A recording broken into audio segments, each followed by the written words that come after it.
2025년 벌써 올해도 한 달밖에 남지 않았다는 사실 알고 계신가요? 시간이 정말 빠르다고 느껴지는데요. 어렸을 땐 빨리 어른이 되고 싶었고 어른이 되고선 오히려 풋풋했던 어린 시절을 추억하는 일이 많아졌습니다. 그래서 오늘은 우정과 사랑, 낭만이 가득했던 그 시절 청춘에 대해 얘기해 보려고 합니다.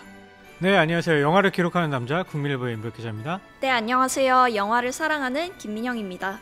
네, 안녕하세요. 뺑 최병석입니다. 네, 오늘 다뤄볼 주제는 학창시절에 관한 이야기예요. 생각해보면 이 학창시절 제일 재밌었던 건 뭐니 해도 어떤 친구들과 노는 게 아닐까 싶어요. 저희 학교에서는 그런 것도 있었어요. 시험이 끝나면 각자 반찬을 싸와요. 쌀이랑. 그래서 비빔밥을 같이 해먹고 남은 쌀로는 떡을 해서 먹는 그런 또 문화가 있었는데, 그런 것도 참 부러웠고, 저는 중학교 때부터 야간 자율학습이 있었는데 야간 자율학습 너무 하기 싫잖아요. 그래서 친구들과 함께 일탈을 하는 거죠.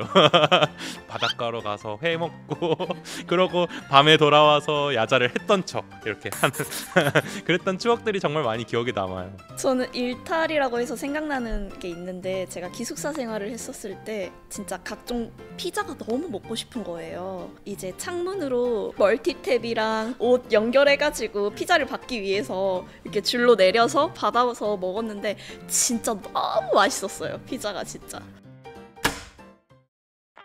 오늘 이야기할 이 두 작품도 바로 그런 시절의 이야기입니다. 25, 21, 그리고 써니, 각자의 방식으로 청춘을 불태운 이야기들 같이 한번 만나볼까요? 네, 25, 21는요 1998년 IMF 외환위기 속에서 펜싱 선수 나이도와 기자 지망생 백이진, 그리고 그들을 둘러싼 청춘들의 이야기를 그린 드라마입니다. 세상은 무너지고 꿈은 흔들리지만 그 속에서도 자기만의 길을 찾아가는 사람들의 이야기가 따뜻하게 담겨 있습니다. 불안정한 시대 속에서 반짝였던 진짜 청춘의 얼굴을 보여주는 작품입니다. 기자님은 이 시대에 살던 분이시지 않나요? IMF 시절에. 네, 그 정도는 아닙니다. 아, 그럼 죄송합니다.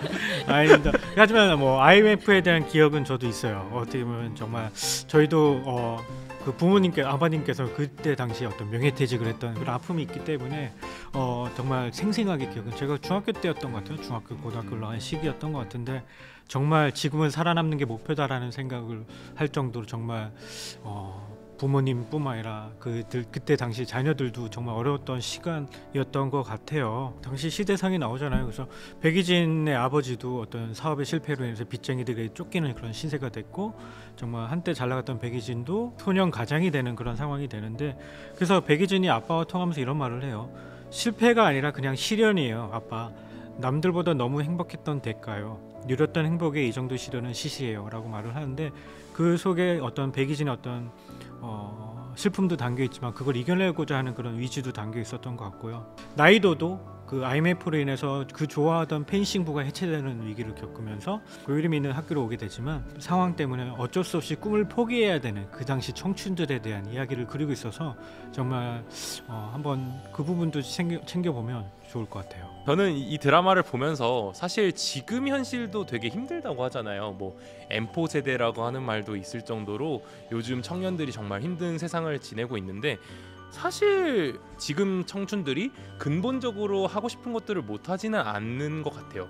그럼에도 불구하고 그 시절에 살던 사람들은 하고 싶었던 거를 백이진 군처럼 못했던 시절이기 때문에 뭔가 그 모습이 좀 더 안타까움이 느껴졌던 것 같아요. 사실 저는 그때 태어났거든요.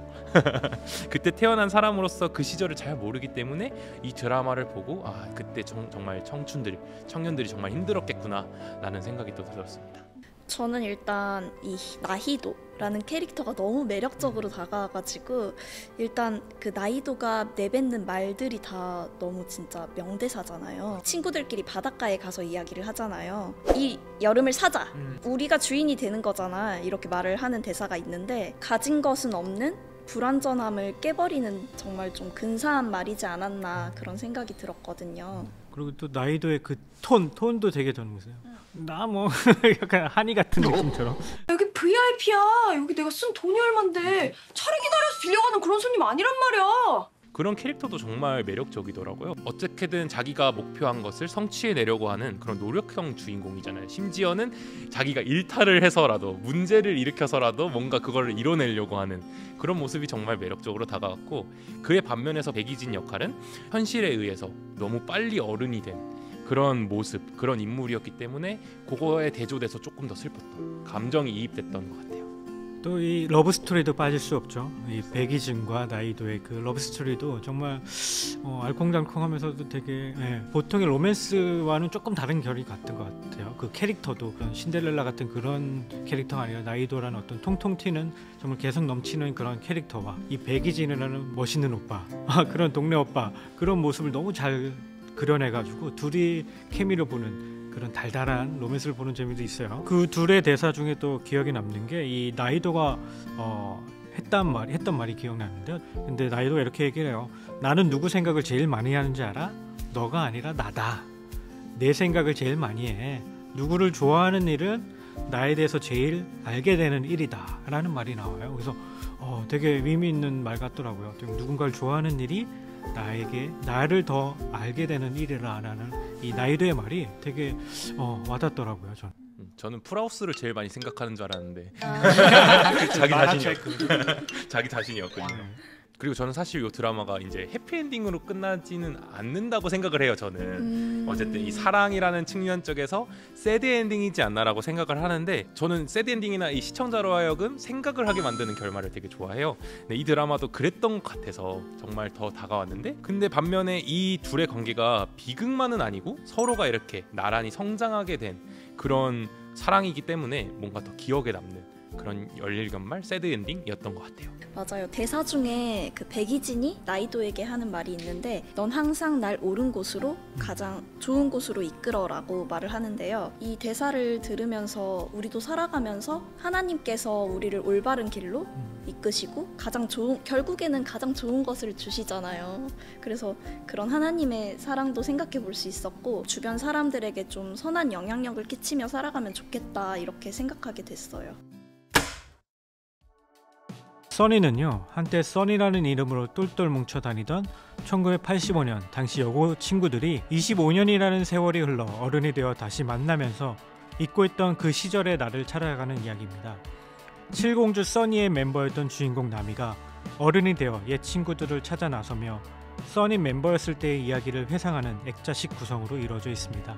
전 영화에서 나타나는 이 패션과 음악 또 되게 흥미진진하게 봤는데, 그래서 제가 오늘 또 복고풍 패션으로 이렇게 청청을 맞춰 입고 와봤거든요. 롤로정 한번 가셔야 될 것 같아요. 아, 그런가요? 거기서 이제 칠공주가 나오는데 칠공주 중에 한 명 아니었나요? 그런 패션. 근데 지금 보면 이 사복을 입었잖아요. 어쩌면 그 당시 교복 자율화 시절이었어요. 그래서 사복을 입고 나오는 여고생들의 그런 위상도 되게 인상 깊어요. 그래서 청바지 패션이라든지 이 머리핀 같은 거, 그런 것도 나오죠. 이렇게 그래서 했던 그 당시 모습들, 또 말로만 정해지던 많은 무서운 언니들, 누나들의 이야기들인데, 그동안은 여태까지는 정말 보통 남자들의 학창시절 우정, 그런 것들, 그런 그린 영화는 많았는데, 이처럼 그에 못지않은 여학생들의 우정과 이 사랑을 그린 영화는 흔치 않았는데, 그들의 여학생들의 모습을 그렸다는 점에서 되게 의미가 있는 영화인 것 같아요. 저 같은 경우는 이 영화를 보면서 학창 시절에 교복을 입고 이제 친구들 반 앞에 가서 3, 3, 5 모여서 떠들고, 그러고 쉬는 시간이 끝나면 재빨리 또 교실로 들어가서 수업을 듣고 그랬던 모습이 또 생각이 나는데요. 영화 속에서는 시점이 이 과거와 현재가 계속 이렇게 변경이 되잖아요. 그런 변경이 되는 모습에서 그 꿈 많던 시절의 나와 좀 뭔가 현실의 벽에 부딪혀서 살고 있는 제가 대비가 되면서, 만약 내가 과거의 나를 만나면 내가 나에게 뭐라고 말해줄까라는 생각이 또 들더라고요. 이런 질문들이 또 떠오르면서 이 제 자신의 삶을 생각하게 되고 먹먹하게 또 이 영화가 다가왔던 것 같아요. 말씀하신 것처럼 정말 여고 학창 시절의 모습과 25년이 지나서 현실에 찌든 중년 여성이 된 그런 삶의 모습을 비교해보는 재미도 있고, 또 이걸 보는 관객들도 중년의 여성이라면 저때 정말 아름다웠던 휘황찬란했던 그 시절, 근데 나는 지금 어떤 현실의 어떤 시들어 있고 이런 분들이라면 이 영화를 보면서 정말 당시를 회상하면서 당시를 추억할 수 있으면 좋을 것 같고, 그렇다고 또 마냥 슬프다기보다는 정말 과거의 추억으로 인해서 다시금 설레는 감정을 느낄 수 있는 그런 영화라서 한번 보는 것도 좋을 것 같아요. 사실 저는 여기 이제 영화에 나오는 OST 중에 조이의 터치 바이 터치라는 노래가 있어요.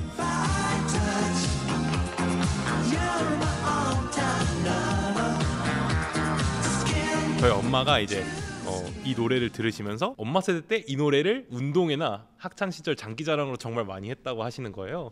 그러면서 단체로 하는 율동들이 또 많이 했었다고 하더라고요. 엄마의 졸업 앨범이 또 한번 보고 싶게 만들어지는 그런 노래여서 기억에 남는 노래인 것 같습니다. 한번 불러주시겠습니까? 제가요? 저 가사를 그거 터치 바이 터치밖에 몰라요. 하나 둘 셋 큐. 터치 바이 터치. 이 영화에서 또 다른 OST들도 많잖아요. 예를 들어서 뭐 보니 M의 써니 대표적인 Girls Just Want to Have Fun. 이 노래도 되게 펑키하게 되게 좋은 노래입니다. 저도 아까 말씀해주셨던 메인 테마곡인 보니엠의 써니 그 곡 가사에 희망이 들어있는데요. 이 가사를 들으면서 이제 마지막 추나가 친구들에게 남긴 그런 희망을 투영한 메시지라고 느껴지더라고요. 어린 추나 써니들의 멤버들과 헤어질 때 우리 중에 누가 먼저 죽을지는 모르겠지만 죽는 그날까지 써니는 해체 안 한다.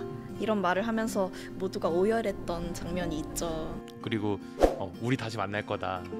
누구 잘 나간다고 쌩까는 뭐 있으면은 찾아서 응징할 거고, 못 산다고 주눅든 뭐가 있으면 잘 살 때까지 못 살게 굴 거다라고 얘기를 하면서 뭔가 이 추나가 세상을 떠나면서까지 이 써니 멤버들을 생각하는 그런 모습들이 또 가슴 깊이 남아 있습니다. 또 명언이 하나 생각이 났는데요. 헤르만 헤세가 한 말 중에 이런 말이 있어요. 언젠가 청춘의 향수를 느끼게 된다면 그것은 학창 시절의 우정 때문일 것이다. 이 써니 멤버들도 이 우정이라는 틀 안에서 이 추나가 제공한 그런 많은 것들이 이 친구들의 어려움을 해소하는 또 결과가 되게 하잖아요.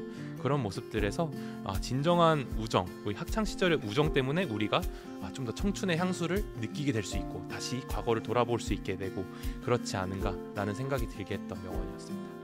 성경에도 어떤 여러 우정에 관한 이야기들, 성경 인물들도 많이 나오는데요. 권력이라든지 그런 가문을 뛰어넘었던 다윗과 요나단, 또 사도 바울과 함께 사역을 짊어졌던 브리스길라와 아굴라처럼 어떻게 보면 성경에도 이 공동체의 유익을 얘기하고 있는 구절이 많은데요. 정말 서로 짐을 함께 짊어지고 때로는 친구의 아픔과 날 것까지도, 날 것 같은 모습까지도 보듬어주고 이렇게 품어주는 친구들의 모습을 통해서 성경이 말하는 그 공동체의 유익을 볼 수 있었던 것 같아요. 오늘 함께 이야기를 나눠봤던 이제 두 작품에 대해서 한 줄 평과 별점을 한번 매겨볼까요? 저는 별점 5개 중에 4개를 주고 싶습니다. 오. 또 한 줄 평으로 하자면 청춘이 밝게 기억되는 이유는 그걸 회상하는 이들이 그 시절에 자신에게 보내는 찬사가 담겨있기 때문이다 라는 말을 하고 싶어요. 정말 청춘, 그거가 찰나게 기억될 수 있는 거는 그 시절을 기억하는 그 본인이 보내는 찬사가 있기 때문이 아닐까 라는 생각을 해봤어요. 한 줄 평에 찬사를 보냅니다. 감사합니다. 저의 한 줄 평은 경험해보지 않은 달콤하면서도 씁쓸한 그 시절의 향수를 한번 우리가 시향해봤다 라고 남기고 싶은데요. 제 별점은 3점입니다. 이 심파적인 요소가 조금 그게 감정이입에 조금 방해를 했던 것 같아서 좀 과도했다. 네, 조금 떨어진 3점을 주고 싶습니다. 민영님 어떠세요? 제가 좋아하는 말이 하나 있는데요. 청춘은 피곤함이 비타민이다. 저희 어머니가 이렇게 만들어주신 말인데 항상 제가 뭐 야근하고 집에 늦게 들어가면 그것도 청춘은 피곤함이 비타민이다 이렇게 말씀을 많이 해주시거든요. 청춘이라는 말 이름 하나만으로도 정말 무한한 그런 가능성이 펼쳐질 수 있다고 느껴지기 때문에 힘들어도 청춘의 때만 가질 수 있는 그렇게 열정 비타민이 있다고 생각합니다. 그래서 저의 평점은 저는 4점 주고 싶습니다. 오늘 드라마와 이 두 편의 콘텐츠는 참 어떻게 보면 청춘의 웃음과 눈물 그리고 모든 것이 담겨 있었던 것 같아요. 그 시절 힘들었지만 돌아와 보면 결국 다 아름다웠던 추억으로 기억이 되잖아요. 지금도 우리도 여전히 청춘의 한가운데 있다고 생각을 합니다. 그렇게 생각하면 지금 이 시간을 즐기자고요. 그럼 오늘 여기서 마무리하고요. 다음 주에 또 다른 이야기로 다시 찾아뵙겠습니다. 감사합니다. 감사합니다. 감사합니다.